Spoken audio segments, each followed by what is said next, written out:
Já reparou que cada pessoa nos vê de forma diferente? Quando eu acho que eu engordei, alguém vai e fala, nossa, você emagreceu. E outro dia eu tô mal, aí vem um e fala, nossa, você tá ótima. E é interessante que nós também nos vemos de maneiras diferentes a cada dia. Parece que a percepção que temos de nós varia com o nosso humor. Não é nada objetiva. E tem também o padrão de beleza, de saúde, de corpo, de cada época nos influenciando. Para discutir a forma como nos relacionamos com o nosso corpo nos dias de hoje, o Café Filosófico convidou o psicanalista e filósofo André Martins.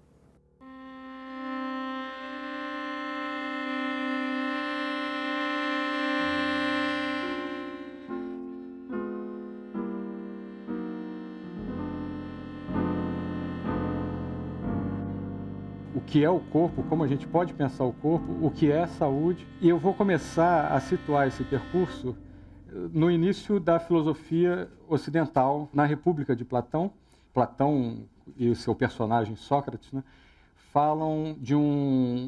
usam o exemplo de um segmento de reta, no qual existe, numa ponta, as ideias dos objetos, e na outra ponta, as imagens desses objetos. Esse segmento de reta, ele tenta mostrar, quer dizer, o Platão tenta mostrar que as coisas no mundo sensível estão hierarquizadas de acordo com uma maior proximidade e um maior distanciamento da ideia pura, né? Então, ele pensa na existência de dois mundos, um mundo sensível, que é o nosso, e um mundo das ideias. Esse mundo das ideias é outro mundo, então as ideias que nós podemos ter são já cópias das ideias puras, né, do outro mundo.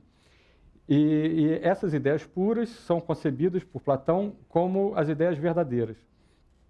E quanto mais a gente se distancia desse mundo verdadeiro, mais existe degradação. Considere, então, que existem dois reis reinando, um sobre o campo do cognoscível e o outro do visível. Agora, pega uma linha cortada em dois segmentos desiguais, representando um o gênero visível, o outro o cognoscível, e corta de novo cada segmento respeitando a mesma proporção. Terás, então, classificando as divisões obtidas conforme o seu grau relativo de clareza ou obscuridade.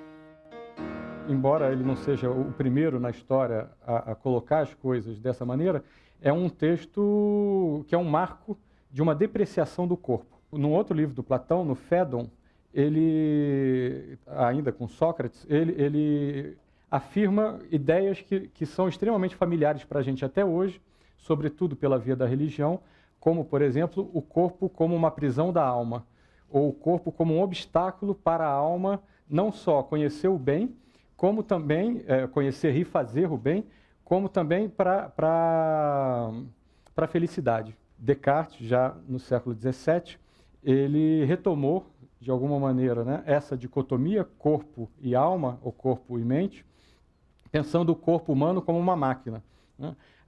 O corpo humano seria análogo a, por exemplo, um relógio que o ser humano cria, só que um relógio mais complexo, porque quem criou teria sido Deus e não o ser humano. O filme Ponto de Mutação discute a ideia mecanicista que compara o corpo humano a uma máquina. Look at this. This thing has been functioning for hundreds of years.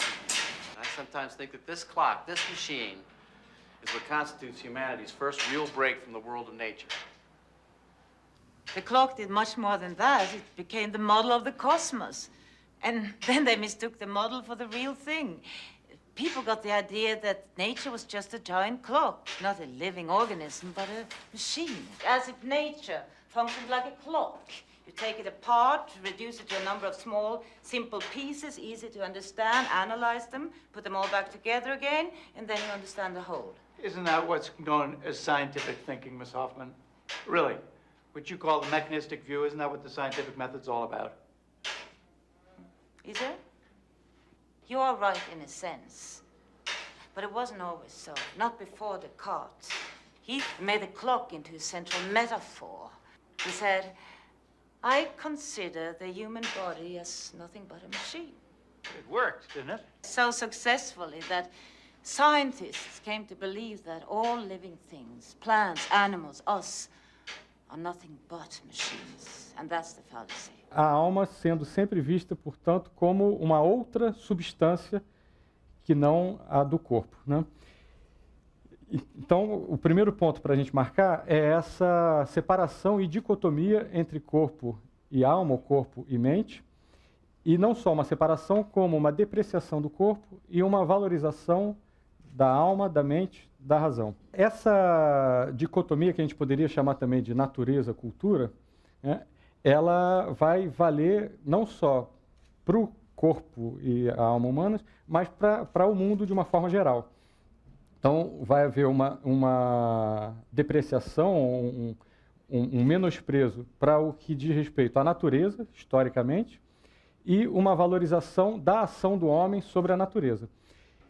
Porque essa dicotomia natureza-cultura, quando a gente pensa no ser humano, justamente como ela está associada à dicotomia corpo e mente, no ser humano, o nosso corpo faz o papel da natureza. O nosso corpo é a natureza em nós, dentro dessa história.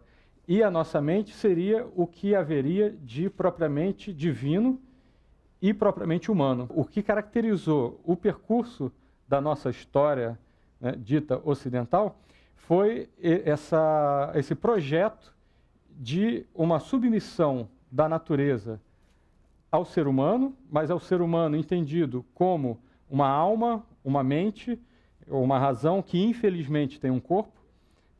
Da mesma forma, em relação ao próprio indivíduo, sempre se buscou um controle, um domínio dessa alma, dessa razão sobre o nosso próprio corpo, isto é, sobre as nossas, é o termo que foi usado ao longo desse percurso, nossas paixões. Como, diante da existência efetiva de nós mesmos como corpo e alma, né, como que vigorou durante tanto tempo uma dicotomia de que o corpo é uma coisa, a alma é outra, e nós somos a nossa alma que infelizmente está aprisionada ao corpo. Quer dizer, isso que me parece, pensando em voz alta, né, tão contrário à experiência, como é que isso vigorou? Bom, uma hipótese que eu queria avançar, né, interpretativa, psicológica, é justamente porque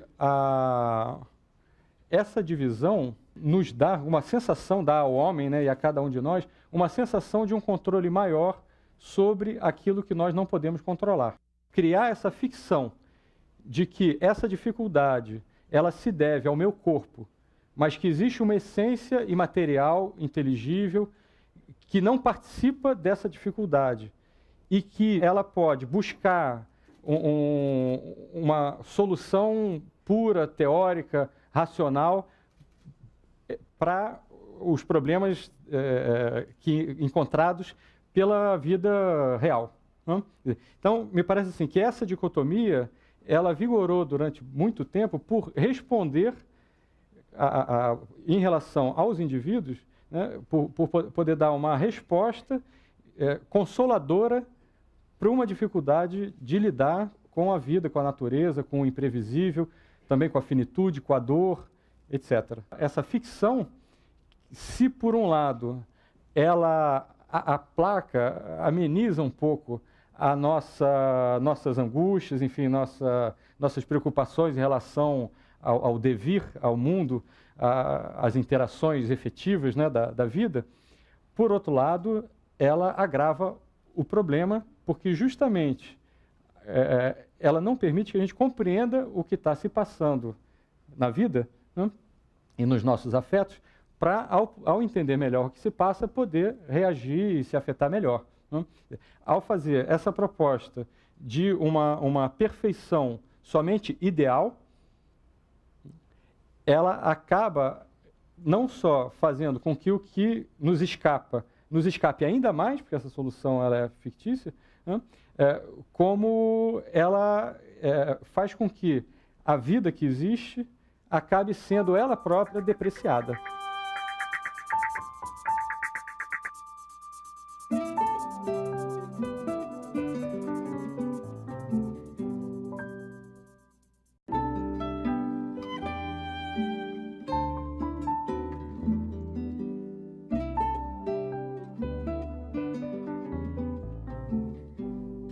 debate mente e corpo atravessou toda a história da filosofia. Lá no começo da filosofia, Platão já dizia que o corpo era a prisão da alma.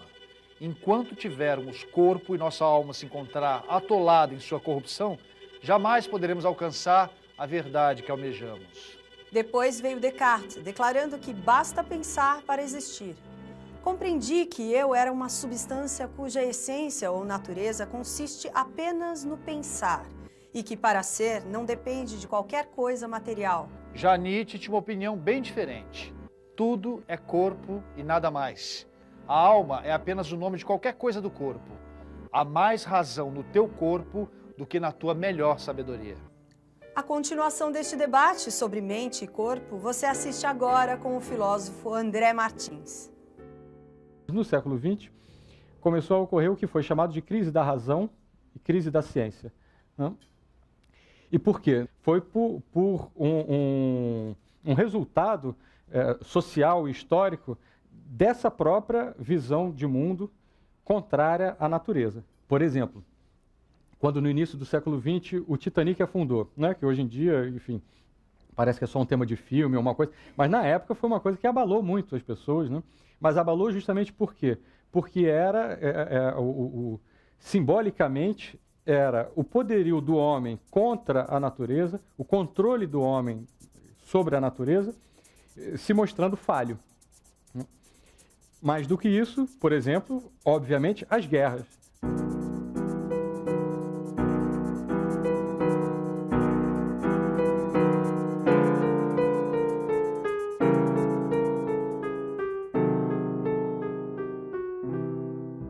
Então, as guerras mostravam que, apesar de todo o progresso do homem, toda a racionalidade do homem, ele não podia evitar a guerra, e, sobretudo, guerra em proporções nunca antes vistas. Claro que a explicação dada, ainda dentro desse paradigma que eu estou apresentando, né, era assim, viu, olha só, o homem é de fato bestial. Né? A razão, a alma, está tentando cada vez mais controlar essa bestialidade humana, controlar a natureza, mas não consegue. Quando a gente acha que está tudo controlado, essa bestialidade explode de uma maneira absurda. Né? Bom, então isso, não concordo com essa explicação, né? Só para caracterizar, em geral, como é visto esse tipo de problema. Ainda dentro disso, todas as catástrofes ecológicas do século XX,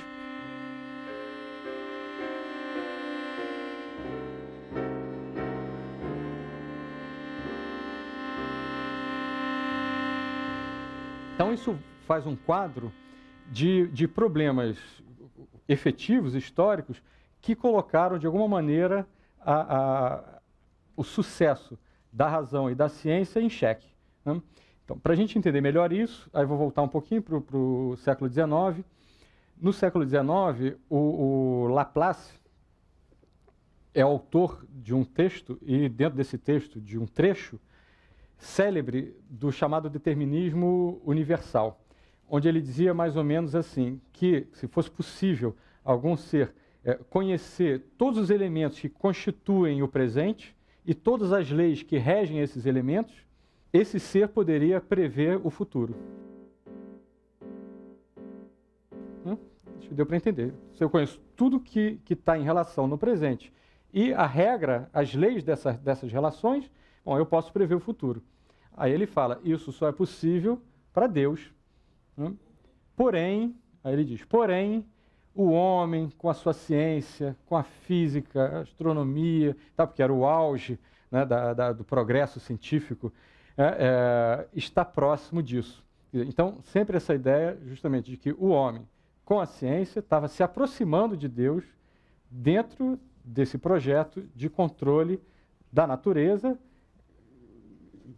dado que o homem estava associando, atribuindo à natureza todos os males, a origem dos males, a origem do que o desagrada, do que vai contra, enfim, suas intenções. Esse determinismo universal, essa busca do homem de se aproximar de Deus através da ciência, ela estava junto com uma ideia que também é do século XX, né? Que uma vez as tecnologias estando muito avançadas, nós vamos ter tempo para o ócio criativo, vamos ter tempo para curtir a vida. Não preciso nem comentar, né, que a princípio, dá-se o contrário, né? Imagino que todo mundo, infelizmente, aqui participa dessa correria que existe hoje em dia, né? Talvez, num certo sentido, muito mais devido às tecnologias do que por acaso, né? Voltando a essa ideia de que o século XX mostrou, por acontecimentos efetivos, o quanto que, não exatamente a ciência ou a razão, mas esse projeto cientificista, esse projeto do progresso, né, era falho. Junto com isso, houve, claro, né, anos 60, 70, várias revoluções culturais também em relação à liberdade das mulheres, à liberdade do corpo.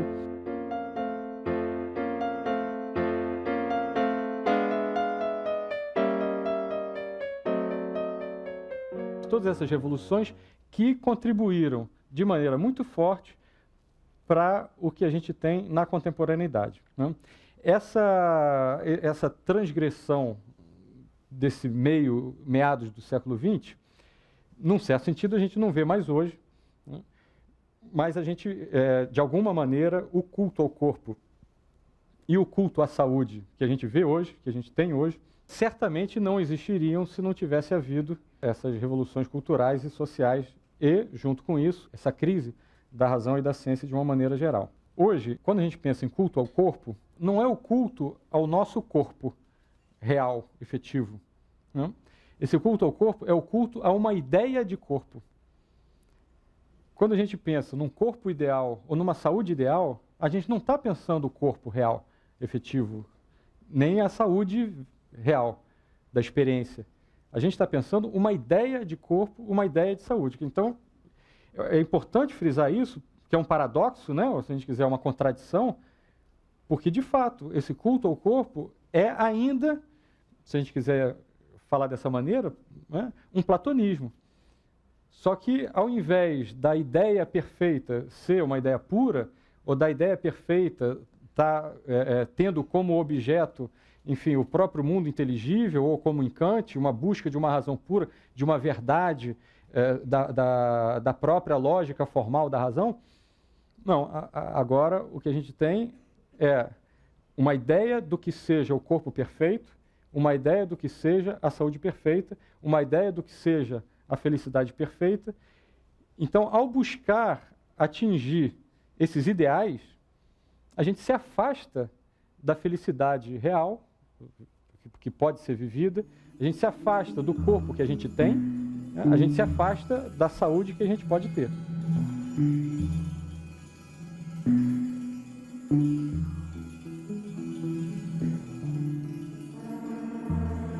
Porque ao pensar o corpo como puramente material, aí eu penso, o corpo material, ele teria tal saúde perfeita lá preconizada pela medicina. Ele teria tal forma muscular perfeita do corpo sarado, etc, etc. Então, todas essas perfeições, supostas perfeições, em relação ao corpo, só existem porque eu ainda penso, ou enquanto eu ainda penso, o corpo como algo material, distinto da minha mente, separado da minha mente, e essa mente pensando qual é o corpo ideal, qual é o novo projeto de corpo ideal, o que é ser feliz. E ao tentar buscar aquele ideal, eu me distancio de mim mesmo, do meu corpo.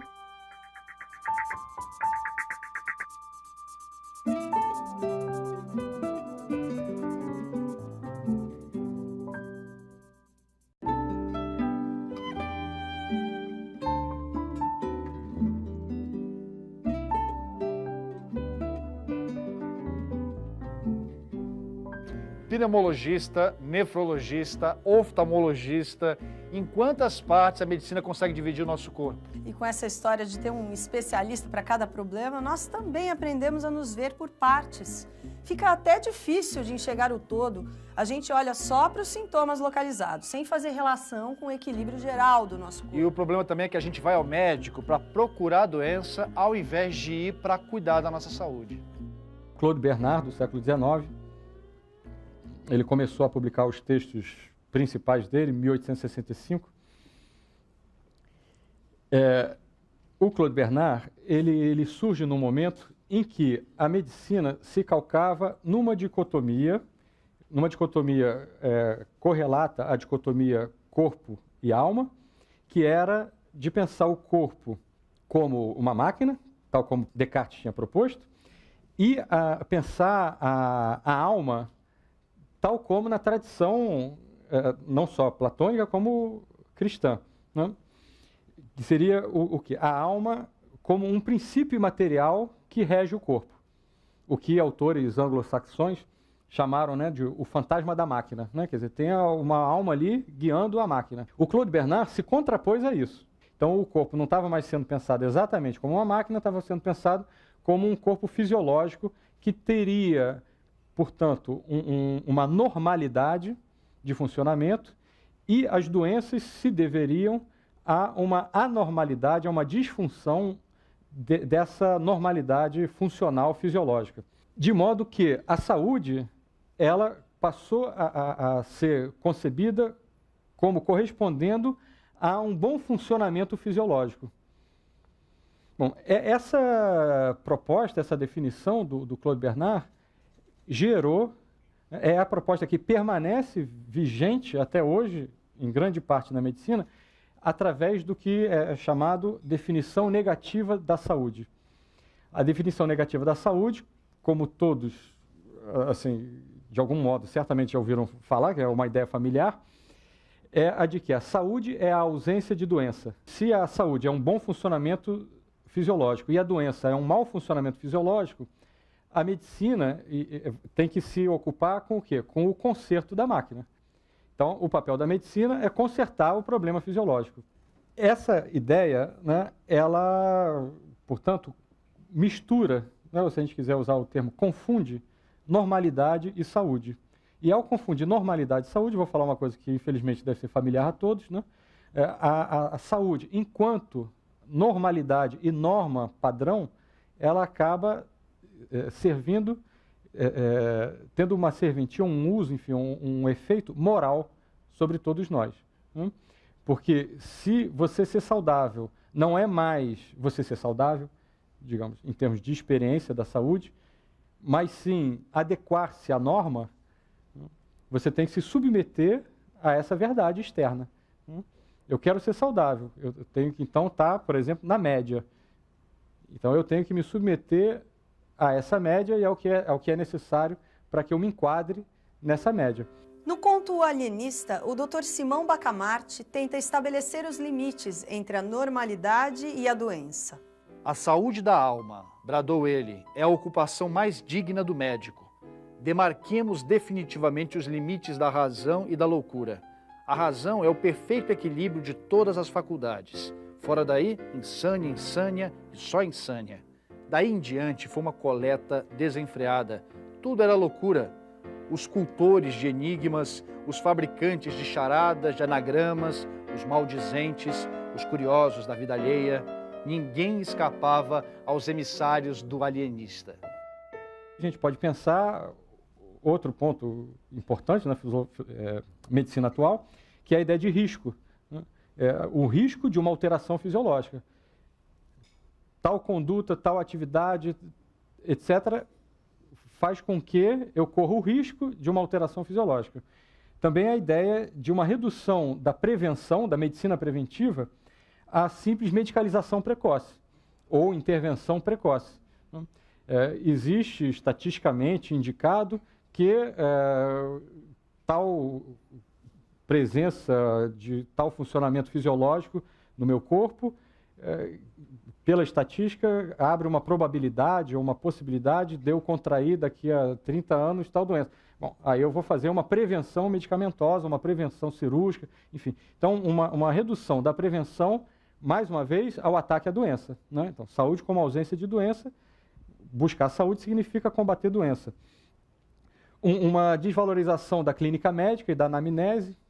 O que é o generalista? Ele perde valor, né, social, ele perde importância, porque o que vale são os especialistas que vão se especializar na correção dos tecidos, né, da fisiologia. O generalista está vendo qual tecido, cadê, que órgão que ele está vendo? Ele está vendo a pessoa como um todo. Então, dentro desse paradigma, é compreensível que ele acabe socialmente desvalorizado. E sobretudo, uma desvalorização do meio ambiente. Pensar saúde e doença vinculadas somente ao organismo, à fisiologia e mais, né? Na verdade, é uma fisiopatologia, é uma patologia da fisiologia, é uma maneira de menosprezar ou mesmo de desprezar a participação do ambiente físico, do ambiente social e do ambiente psíquico em relação à saúde. Bom, existe um autor, que é o Georges Canguilhem, a saúde possa ser medida somente a partir do funcionamento do organismo. Por quê?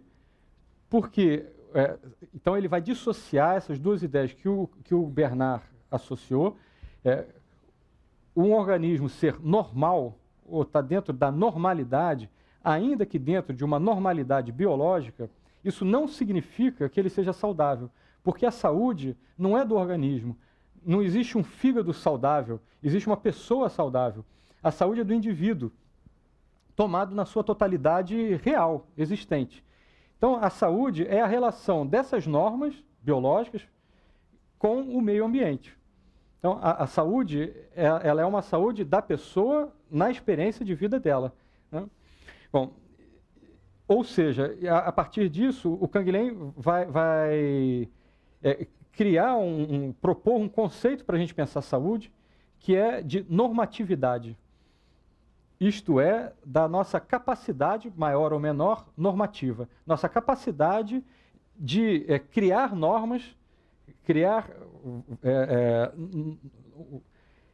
criar normas de maneira a se adaptar ativamente, ou ativamente é fundamental, às exigências do meio. O Nietzsche, por sua vez, ele vai também pensar, quando Nietzsche fala do corpo, ele já está pensando no corpo, uma das expressões que ele usa, como a grande razão. Mas justamente esse corpo, que é a grande razão, é um corpo pensante. Não é mais o corpo material, não é mais o corpo orgânico, não é mais o corpo da dicotomia. É o corpo e alma, né? Já uma coisa só. O Winnicott, ele diferencia mente de psicossoma. O psicossoma, então, seria o nosso corpo, só que o psiquismo, ele é a elaboração da atividade somática. Então, se a gente pensar que desde a gestação, né, e desde o nascimento, existe uma unidade somática e uma elaboração dessa unidade somática. Acho que fica mais claro entender que corpo e psiquismo estão juntos, são uma coisa só. Nietzsche vai acrescentar a isso a ideia do que ele chama da grande saúde. O que significa exatamente ter saúde? Para Canguilhem, estar em boa saúde é poder cair doente e se recuperar. É um luxo biológico. Já para Winnicott, viver criativamente constitui um estado saudável e a submissão é uma base doentia para a vida. E Nietzsche acreditava que era preciso buscar uma nova saúde. Uma saúde mais forte, mais engenhosa, mais tenaz, mais temerária, mais alegre do que todas as saúdes que houve até agora. De uma saúde tal que não somente se tem, mas que também constantemente se conquista ainda. E se tem que conquistar porque se abre mão dela outra vez e se tem de abrir mão. É quase as mesmas palavras do Canguilhem, quando ele diz que ter saúde é poder se dar ao luxo de perdê-la e reconquistá-la. Ter saúde não é a saúde perfeita. Ter saúde é poder fazer frente à vida. Essa definição é uma definição positiva de saúde. Então, ela vai contra a definição negativa de saúde, a definição de saúde como ausência de doença. Definição negativa em nome da qual, até hoje, combate-se doença, às vezes em detrimento do doente, né? Contra a pessoa, mas em nome dessa verdade científica do combate à doença, né?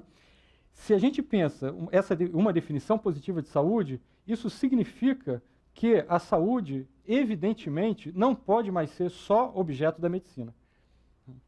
Então, uma das consequências que me parece inevitável de uma concepção positiva de saúde é pensar a saúde a partir de uma multiprofissionalidade e uma transdisciplinaridade e com uma abordagem multiprofissional. O que a medicina tanto busca hoje? Ética, uma busca da medicina por ética e por humanização. Mas o que eu tenho a dizer, né, o que eu diria, é assim, que não é possível essa humanização que a princípio se deseja, né, sem uma mudança desse paradigma. Na dicotomia corpo e mente, na definição negativa da saúde, ética e humanização, no meu entender, né, e não sei se deu tempo, enfim, de apresentar os argumentos, né, vai ser sempre uma coisa contrária ao que de fato está sendo apresentado e exercido. Porque essa humanização que se quer, ela não vai ser conseguida se o médico continuar achando que saúde é combater a doença e não pensar no fortalecimento da pessoa, do indivíduo. First, do no harm. What is implicit in this simple precept of medicine? An awesome power. The power to do harm. Who gives you this power? The patient. He trusts you the way a child trusts. He trusts you to do no harm. Sad fact is, human beings are not worthy of trust. It is human nature to lie, take shortcuts, lose your nerve, get tired.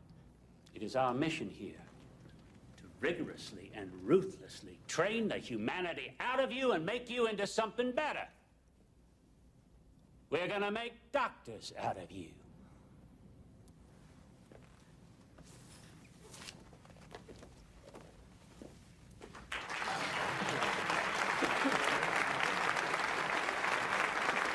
A atitude médica, a onipotência dos médicos, a onipotência dos meus colegas, a minha provavelmente também, mas que eu questiono o tempo inteiro.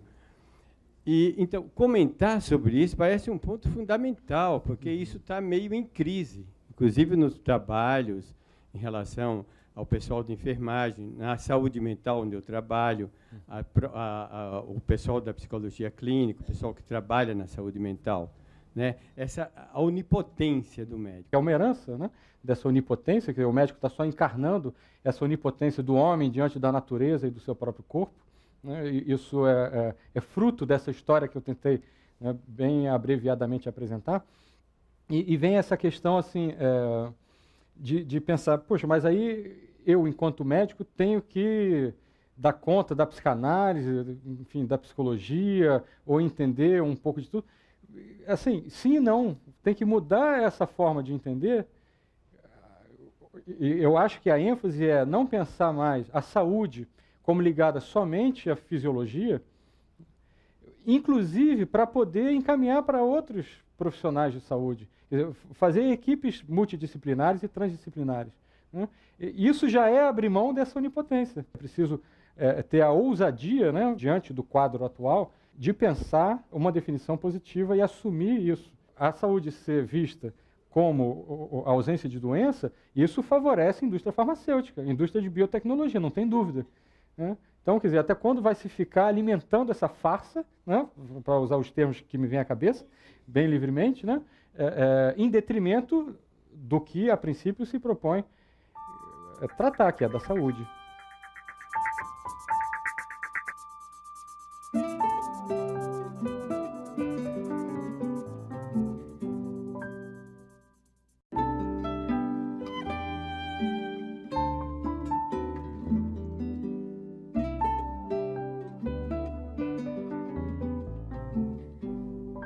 Como será que fica essa discussão corpo-mente nos dias de hoje?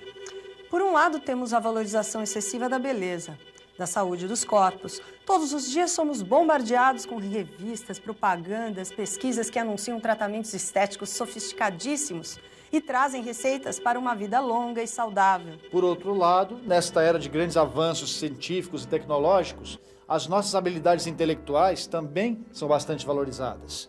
É preciso tudo saber e conhecer. Será que o nosso tempo distanciou ainda mais mente e corpo? Ou será que os valores e os conhecimentos dos dias de hoje nos ajudam a ter uma visão mais integrada entre corpo e mente? E a nossa época talvez seja mais propícia para a gente pensar essa não dicotomia.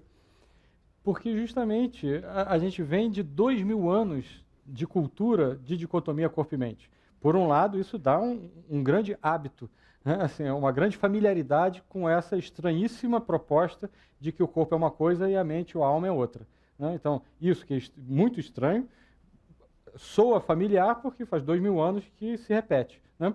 Mas, por outro lado, o momento atual é de crise, né?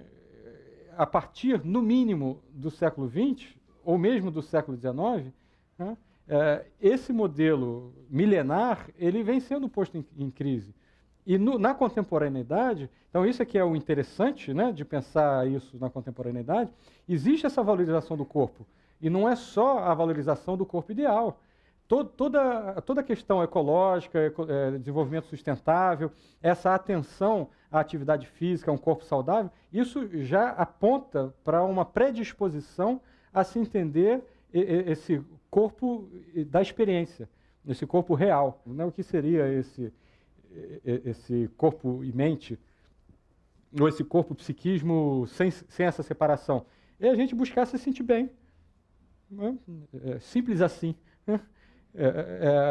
O que é diferente de eu pensar assim, tenho que me adestrar para ocupar tal função na grande engrenagem da sociedade, como se pensava, né? A educação física surgiu dentro dessa ideia de uma militarização dos corpos, né? Hoje em dia a gente tende a não pensar mais assim, ou não tanto, né? O mundo não é uma grande corporação e nós temos todos que funcionar de uma mesma maneira. Essa ideia da singularidade, da gente poder pensar a favor da coletividade, mas de uma coletividade que não é contrária a gente, mas sim expressão da nossa potência singular, eu acho que isso é cada vez mais factível, cada vez mais da ordem do dia. Dentro dessa visão, né, da integração entre mente, corpo, saúde, como é que você vê a questão da cirurgia plástica hoje em dia? A minha intenção não é de modo algum criar novas normalizações, né? Então não é julgar certo, errado, é para a gente entender o que está acontecendo. Na questão da cirurgia plástica, é evidente que existem aspectos positivos, inclusive, e talvez até sobretudo, né, psicológicos. Né? Então, digamos, supondo que funcione, né, não a cirurgia em si, mas o que se busca com ela. A pessoa pode aumentar a autoestima, se sentir melhor, etc, etc. Mas não há dúvida de que é uma tentativa, não que não seja válida, mas assaz indireta. Né? Então, eu acho que, além disso, é importante a pessoa tentar, eu me sinto até dizendo obviedades falando isso, né? Mas tentar se sentir melhor consigo mesma sem essa dependência da cirurgia plástica. Porque quanto mais houver essa dependência, mais provável vai ser uma decepção em relação aos resultados. Porque não existe solução mágica. Não é só cirurgia plástica, pode ser, enfim, ficar milionário, pode ser, sei lá, o que a gente quiser. Assim, vou resolver minha vida de tal maneira. Plum, aí pega a varinha de condão. Começou mal, se essa for a expectativa. Se for um elemento a mais de favorecimento, enfim, da autoestima ou do que quer que seja, por que não? Porém, em termos sociais, essa supervalorização, ou isso se tornar, né, tão corriqueiro, talvez esteja refletindo, seja um fator a mais dentro dessa ideia do corpo ideal, da saúde ideal, da felicidade perfeita. No filme Queime Depois de Ler, os personagens retratam uma realidade onde qualquer sacrifício e risco vale a pena em nome da vaidade. We take all the chicken fat off your buttocks here. And the upper arms. And a little off your tummy. Yeah, great. Now, we do breast augmentation with a tiny incision here. Oh, that marker tickles. And here. Your eyes are one of your best features, but we can do something about the incipient crow's feet. Baby crow's feet. Little chicklings' feet. I mean, chicks. Chicky, chicky, chicky. Yes, again, well put. You have a way with words. We make a small incision and then pull the skin tight, like stretching the skin over a drum. Not too tight, though. We don't want that work done. Look, you need sufficient slack for the face to remain expressive. I was told that I needed pre-approval for these surgeries, but I'm showing that this procedure was not approved. yes, it was denied. This operation is an elective procedure. It's not covered by... No, these are 4 different operations. It's very complicated. I'm reinventing myself. This is a whole new look, so it's not just one thing. But they are all approved by my doctor. Your doctor's approval is not the issue, But ma'am. this Our is not... guidelines specify Madam, that elective surgeries aren't... my job involves public interface. I'm afraid This is you not... don't understand. The guidelines are... Oh, very I clear. understand. Put your supervisor on, please. Hold the line.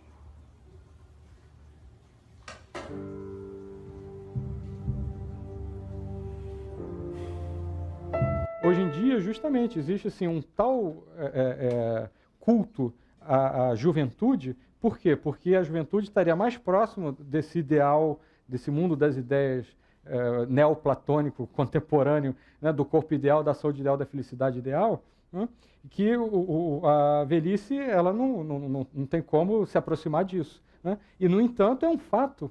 Por acaso, surpreendo-me no espelho. Quem é esse que me olha e é tão mais velho que eu? Parece meu velho pai, que já morreu. Nosso olhar duro interroga: o que fizeste de mim? Eu, pai, tu é que me invadiste. Lentamente, ruga a ruga, que importa. Eu sou ainda aquele mesmo menino teimoso de sempre, e os teus planos, enfim, lá se foram por terra, mas sei que vi, um dia, a longa, a inútil guerra. Vi sorrir nesses cansados olhos um orgulho triste. Se a gente pensa, então, a partir de uma definição positiva de saúde, por exemplo, a gente viu a questão do culto ao corpo, do corpo ideal, da saúde ideal, aí agora a gente vai pensar esse outro aspecto da contemporaneidade, alimentação saudável, natural, orgânica, uma nutrição que não é mais só colocar caloria na balança, como se o corpo fosse uma locomotiva, né, que é o modelo nutricional do início do século XX, mecanicista. Né? Do mesmo modo, pensando também essa mesma relação natureza-cultura no que diz respeito ao mundo como um todo, desenvolvimento sustentável, né? Quer dizer, pensar isso, esses são elementos que podem favorecer e que evidentemente favorecem, né? O nosso conhecimento chegou aí, historicamente, a duras penas, né? Favorecem esse corpo psíquico, a potência desse corpo psíquico, favorece a nossa capacidade normativa. Né? Só que a gente tem que acrescentar justamente que o ponto é essa potência de existir. Por quê? Porque mesmo essas novas conquistas, mesmo entender que o que a gente se alimenta nos constitui, não é só caloria para ser queimada pela combustão da locomotiva, né? Mesmo entendendo isso, mesmo entendendo, portanto, que eu troco com o meio desde a nutrição, né, até, enfim, a saúde psíquica fica mais evidente ainda, né? Mesmo assim, não adianta eu pegar esses novos valores e colocar dentro de uma mesma dicotomia e pensar que com isso eu vou ter um corpo mais saudável, sem que esse corpo seja um corpo psíquico, um psicossoma. Né? Não adianta eu pensar que eu tenho que me submeter a esses novos valores, ao invés de pensar que saúde é expressão de uma potência singular, expressão criativa, ativa de mim mesmo e da minha singularidade. Então, quando eu falo desse paradigma que eu acredito, né, que está na base, a ideia é sair de exigências normativas para uma compreensão do que nos constitui, para que, a partir dessa compreensão, a gente possa valorizar a nossa potência, a nossa experiência, a nossa vida de fato, e não simplesmente criar novos modelos ideais para ficar correndo atrás, né? E, obviamente, esse esquema, né, dessa submissão a essa causa externa, a esse ideal externo, nunca vai propiciar o aumento da potência que a gente espera. Então, esse aumento da potência, ele nunca vai evitar a finitude, o sofrimento, a dor, né, algum sofrimento, enfim, a dor, né, a existência, só há saúde real na existência real. Então, essa saúde desse corpo psíquico, ela inevitavelmente está ligada ao que o Nietzsche chamou de amor fati, né? Ou a possibilidade maior ou menor de cada um de nós afirmar a existência e, mais do que afirmar, amá-la, né? Amá-la com o que há de bom, o que há de ruim. Neste programa, o psicanalista e filósofo André Martins mostrou como a relação corpo-mente se transformou ao longo da história. Também discutiu os nossos ideais de beleza, saúde e corpo. Nosso programa termina por aqui, mas tem mais Café Filosófico na internet. Tchau. Tchau.